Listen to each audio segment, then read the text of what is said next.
So I initially drew this artwork up using Sketchbook Autodesk. Not for any particular reason, I just like the mirror function on it, and at the time of making this video I didn't completely understand how to export a video of me, like a time-lapse video of me doing the sketch using Procreate. So now that I do understand how to do that, I just do the whole thing in Procreate, and later on I'm gonna include a little time lapse so you can see the whole process of me adding the colors to this piece. So in this instance, the first thing that I'm going to do is save my artwork that I made in Sketchbook as a JPEG and import it into Procreate. I'm then setting up a layer on top, which is a mirror layer, meaning that because it's a mirrored picture, I can work on both sides of the drawing at once, so you only have to draw half of it to make the full image.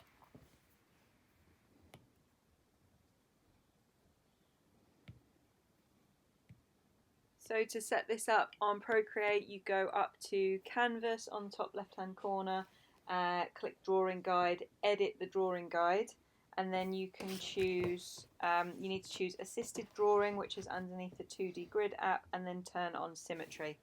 And then that way anything you draw will show up automatically on the other side. So I'm just doing a little test here to make sure that I'm on the correct layer, which I am not. So I'm just setting up a new layer and setting that up as symmetry so that I can draw on a separate layer to the original artwork that I'm going to be tracing over. So the next thing that I'm doing here is just making up my colour palette. I'm using the airbrush tool just to select some colours, do little blobs of them like this so that I can see how they all work together. I know that I want to go for a orangey, greeny, pinky kind of look, so I'm just picking some colours that tone nicely together. I like to pick two colours maybe. I tend to go with more muted colours and then add just one bright colour as a bit of a pop of colour, because otherwise I find the whole thing can look a bit oversaturated. I like that more muted look. So I've kind of picked my colours. I'm going to go ahead and roughly figure out where the colours are going to go. You'll see me toggling between the colours quickly by, if you just use your finger and hold down on the colour, it will automatically select it, and this saves you a bunch of time when you're doing something like this, flicking backwards and forwards between the colours. And it's also the reason that I like to set up a little colour palette down the bottom, because I can easily see the colours and also easily select the colours. I don't know if you clocked it when I was doing the sketch, but oh my god, how many times did I redraw this background? I was like, do I want to do a brain? Do I want to do a pine cone? I tried to fit an eye into it, obviously. These tigers have only got a normal amount of eyes, and that is weird for me. But yeah, in the end went with the pine cone and just the brain. I think I must have redrawn the squiggly shapes on that brain about 700 times until I was happy with them. Sometimes that's just the way it goes. I quite like using the mirror function because you can draw things up so quickly, and I think it makes quite a nice flow for it, because for me it's just a different way to work, being able to see both sides at once. But oh yeah, I definitely made a meal out of planning this one out and getting the shape of the background in as well. So now my colours are all picked out, I'm going to go ahead and set up a new layer, again using the symmetry tool so that I can draw both sides at once, and I'm going to start adding the line work. So I am using the pencil tool, which is under sketching, and this is a 6B pencil, done on sort of a medium kind of size, going around and putting the lines in, using alternating between using heavy pressure and light pressure to get those different qualities of lines, and just roughly going around marking in all the different areas of the artwork.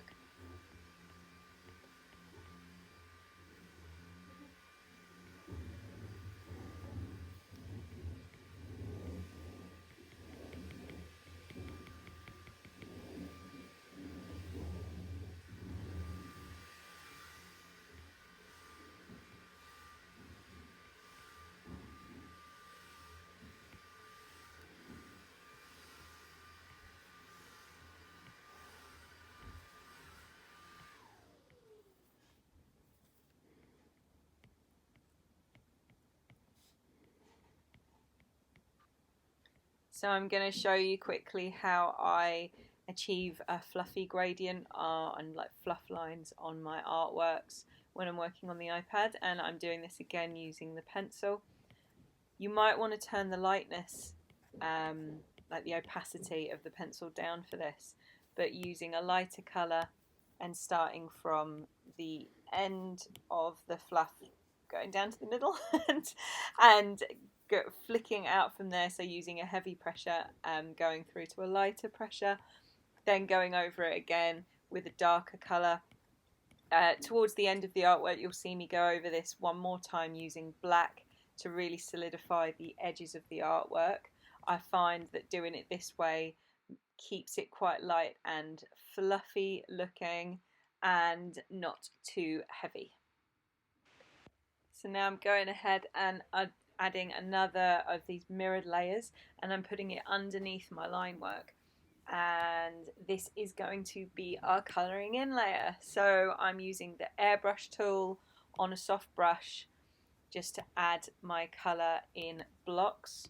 The reason that I'm doing it underneath the sketching layer is so that then the lines sort of float on top of the colour and don't get distorted by the colour that I'm putting on underneath. Doing it this way also means that if you want to change the line work to a different colour, that you have that freedom. If you start putting everything, I like to work this way because if I put everything on one layer, if I decide I want to change something, you have to do a lot of changes, whereas if I split it up into layers, if I want to change something, change the colour or the thickness of a line, I can do it easily without having to like redo that whole section of the artwork.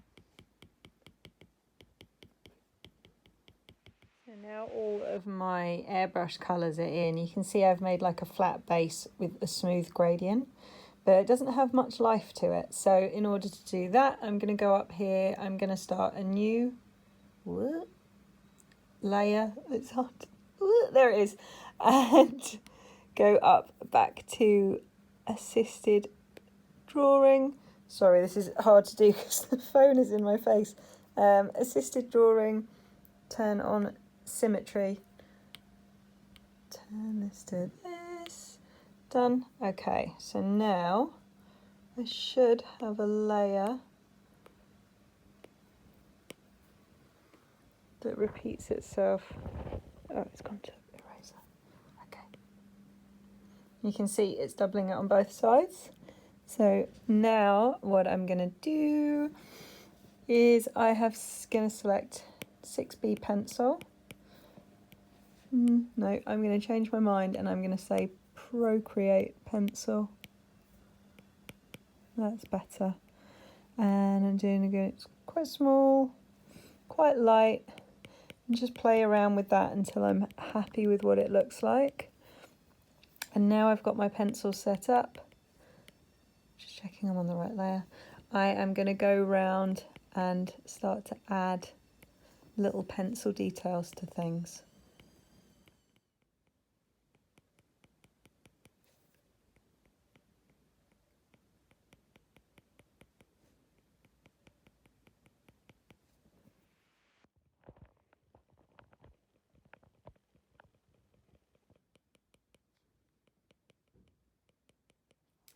So in the end, as I was adding textures to this drawing, I decided that I really liked the way it looked to have the sketch layer in the background. So if I zoom in here, you can kind of see on the colouring in layer around these portions here where the fluff is and around the muzzle, it's not completely coloured in, so you can kind of see the sketch layer behind anyway. So if I just switch it off and on, you can see what I mean. So that's with it gone, that's with it back. But in order to see the sketch a little bit more, what you could do is click up here, do the opacity, and sort of mess around with that a little bit. You can see that it does affect the saturation of the colours, obviously, because you're turning the opacity down. But it's quite nice to be able to see a little bit of that sketch coming through, so I'm just going to turn it down a little bit. And then we are done.